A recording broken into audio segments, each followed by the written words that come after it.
front stage and center. Ladies and gentlemen, would you please meet and greet Mr. Tony Estese. Hi. Tony, how are you? Doing well, LaSalle. Welcome to the Let's Talk Success Show. Thank you for having me. And ladies and gentlemen, would you please feast your eyes on Mr. DeLeon Howard. Thank you. Gentlemen, let's talk success. Hey, you can throw me the balls. Right. All right. And you get it too. Never okay. All right. We're talking about love, intimacy, and relationships, and we're going to get into the crust of what you guys are doing in your career. Okay. But first, I would like you to give Tony. We're going to start with you. Your view on what has happened in relationships. Not just relationships in just one or two cultures, but all cultures as you feel you've experienced, and what's going on, Tony. Well, my take on the whole relationship issue. In the beginning of relationships, I think there's a lot of selling going on. Okay. There's a lot of the guy wanting to show his best, and the woman does the same. And I think we put a lot into attaining that person's love, and but once we get it, then we feel secure after a while, and then we stop doing the things that we did to earn this person's love. That's a very interesting point there. DeLeon, I want you to jump in here, and can you compliment that in any manner of speaking as to that particular phenomenon? Because that's a very, very powerful point that you brought up there, Tony. Yeah, actually, yes, just to piggyback off what he was saying is that we tend to want to have the need to impress at the beginning, but then we kind of lose the fact that, the things that we did to get that person, we need to do to keep him. So therefore it causes a problem in the interim of trying to stay together, and then we end up breaking apart. That's very, very interesting. Now, as I have actually been taught, gentlemen, in the human growth and development arena, and specifically understanding the whole phenomenon of motivation.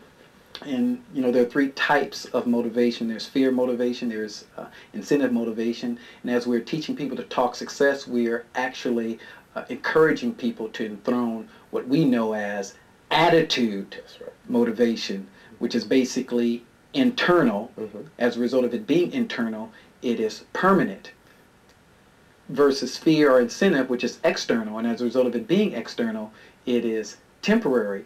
And this actually really points towards the challenges, as you said, in relationships when they start out, we're just doing all we can, dressed to impress, or that whole phenomenon. But you see, with incentive motivation, once the reward has been captured, then it ultimately dissipates, and seemingly people don't have the incentive, and then consequently, yes, as challenges arise in relationships, then individuals, I guess they are just at a standstill as to know what to do, or even more so, a lot of individuals initially when they got in these relationships didn't even know why they were doing it in the first place. Right. And I think in a big part of it, a lot of times, and believe me, I'm guilty of it, and I think we're initially going after things that are physical instead of things that are spiritual. And going at, pursuing because of a physical realm, people change over years. Give it enough time, the middles are going to sag a little bit, I mean, just a bunch of things happen, and that physical attraction, if that's no longer there, and if that's all your relationship is based on, then you're probably going to, end up not having that relationship after a while.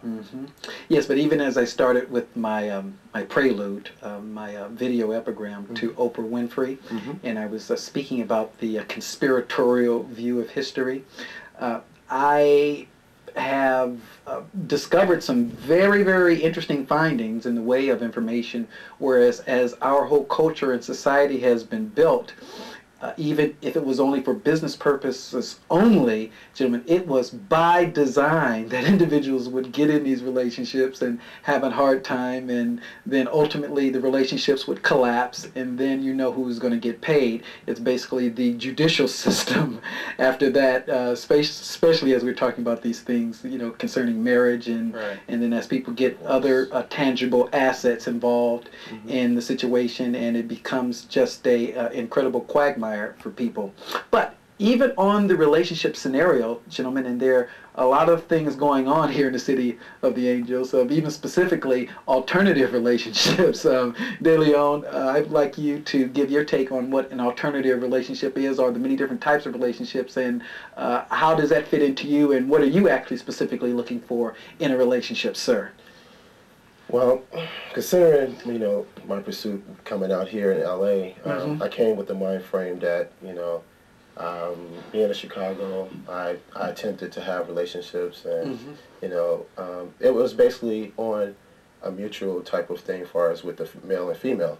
But now that I have my insights on my career, I feel that, you know, I need to establish a relationship with myself and my Heavenly Father. Okay. So therefore, if anything else that comes about, then I know that it is brought by Him. Okay. You know, and then I go on that aspect, rather than trying to physically seek out someone, you know, because when I try to do it myself, I mean, obviously I've been doing it around, I've been married and divorced, and, you know, been in several relationships, so, you know, I'm kind of like burned out on it, basically, you know, so I just try to focus on, you know, trying to make myself happy, rather than trying to bring someone else in and try to, you know, keep them happy, you know, because it's a rat race, because, you know, there's so many things out here that attract, you know, my attention as well as her attention. So, you know, I just want to be able to keep myself happy and keep my eyes on the prizes that I commit for myself, and not someone else. Good.